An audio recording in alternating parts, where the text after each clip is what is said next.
Lord Widgery, who again arrived by helicopter today, welcomed the decision of the relatives of the 13 dead of Londonderry to give evidence.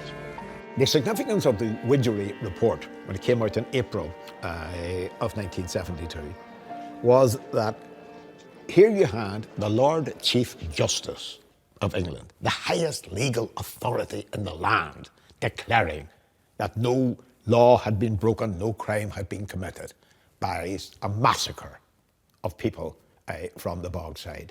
Widgery made it almost impossible for people to argue in the Bogside that we had a way forward, that there was a peaceful way forward, there was a constitutional way forward. It was Widgery, as much as the shooting itself, that actually budged people out of constitutional politics, sort of made them seek a different road.